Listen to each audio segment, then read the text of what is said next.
Baik, selamat siang untuk kita semua.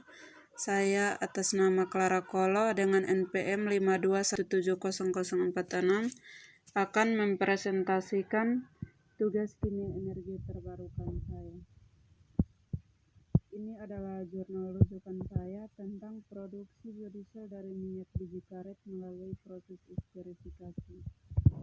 Pendahuluannya, Indonesia merupakan salah satu negara yang tidak dapat menaikkan harga bahan bakar fosil karena sumber energinya dapat mendorong penghematan dan upaya untuk menentukan sumber bahan bakar alternatif. Bahan bakar alternatif digunakan untuk mengatasi permintaan internal. Minyak nabati dari biodiesel memiliki keunggulan antara lain seperti ramah lingkungan, terbarukan, dan emisinya relatif bersih. Minyak nabati seperti minyak kedelai, minyak sawit, dan minyak zaitun yang dapat digunakan sebagai bahan bakar terbarukan terutama pada solar atau biodiesel. Tanaman karet merupakan salah satu jenis tanaman karet produsen minyak nabati yang diperoleh dari biji dengan 37,5% hasil minyak. Oleh karena itu dipilih bibit karet sebagai bahan baku dalam penelitian ini karena belum dimanfaatkan dan diinstruksi banyak. Total luas perkebunan karet di Indonesia mencapai lebih dari 3 juta hektar terbesar di dunia. Di Jawa Tengah memiliki perkebunan karet seluas 23.515,32 hektar dengan produksi 19.971,13 ton per tahun. Tujuan penelitian ini untuk mempelajari produksi biodiesel PT proses esterifikasi dan studi reaksi kinetis esterifikasi biji minyak karet. Yang berikut adalah alat dan bahan. Alat yang digunakan adalah GCMS. Bahan yang digunakan adalah bibit karet, KOH, dan metanol.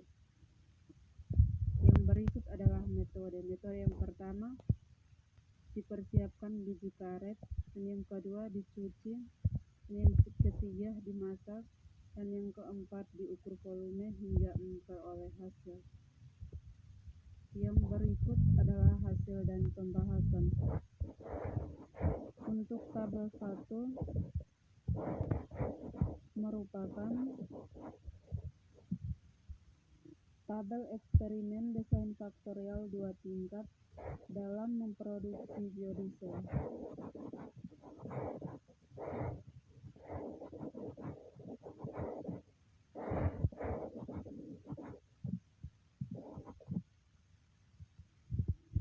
Untuk keterangannya, untuk place adalah batas atas dan untuk min adalah batas bawah, sedangkan 0 adalah nilai X1 dan kode rasio metanol adalah X2. Yang berikut adalah tabel 2. Tabel 2 merupakan karakteristik bahan baku benih biji karet. Tabel 2 menunjukkan hasil minyak biji karet yang memiliki potensi yang sangat biji karet memiliki potensi yang akan diambil hingga 50,5%. Untuk kandungan karet, untuk kandungan biji minyak karet sekitar 40-50%.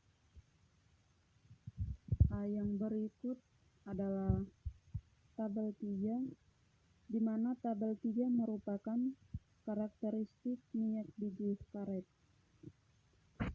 Tabel 3 menunjukkan bahwa kadar asam lemak bebas daripada biji karet sangat tinggi, hampir 17%.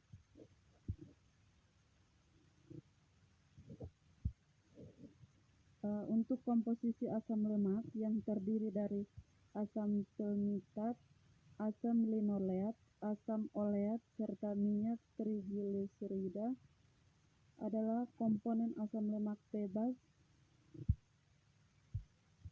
sekitar untuk asam linoat adalah sekitar 14,34% atau sekitar 86,53%. dari total asam lemak bebas minyak. Untuk tabel keempat merupakan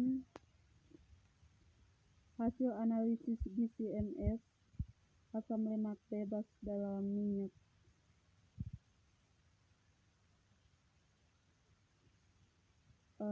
Pada tabel 4, puncak terbesar yang diperoleh pada waktu tinggal 20,711 untuk asam linoleat, dan jumlah asam lemak bebas dihitung dengan mengalihkan presentasi area dengan kandungan asam lemak bebas minyak, yaitu 16,57%. Yang berikut adalah tabel 5. Tabel 5 merupakan hasil analisis proses esterifikasi.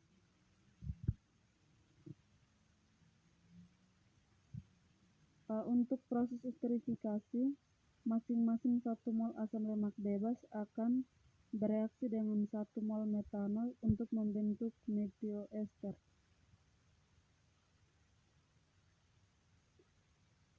Hasil konversi yang diperoleh paling banyak untuk yang terendah adalah 59,91% dan 48,24%. Yang berikut adalah gambar 1. Gambar 1 merupakan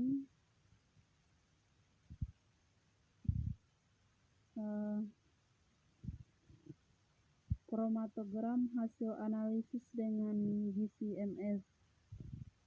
Untuk puncak terbesar yang diperoleh pada kromatogram tersebut adalah pada waktu tinggal 20,711 untuk asam linoleat.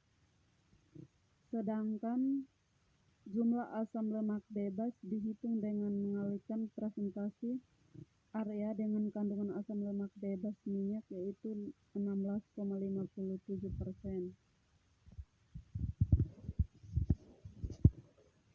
Untuk gambar kedua itu merupakan grafik asam lemak bebas dengan konsentrasi versus waktu. Untuk waktu reaksi berhenti setelah analisis menunjukkan bahwa perubahan asam lemak bebas tingkat tetap atau konstan. Yang berikut adalah gambar 3. Gambar 3 adalah diagram Pareto untuk setiap variabel, di mana variabel 2 adalah nilai koefisien parameter pengaruh X2 dan variabel 1 adalah nilai koefisien pengaruh parameter X1 dan 1BY2 adalah nilai efek variabel interaksi antara X1 dan X2.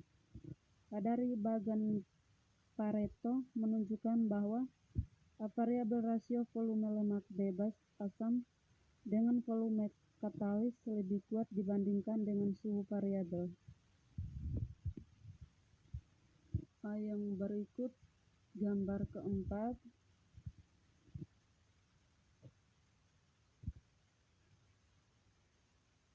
Gambar 4 adalah hasil analisis konversi yang dicapai dalam proses esterifikasi. Yang terakhir adalah kesimpulan.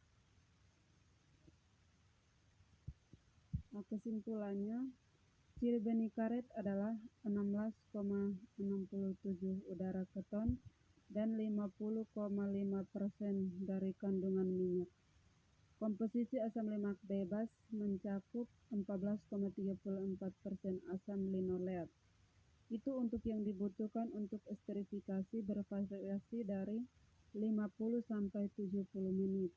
Variabel rasio volume asam lemak bebas dengan katalis lebih kuat variabel suhu. Sekian dan terima kasih.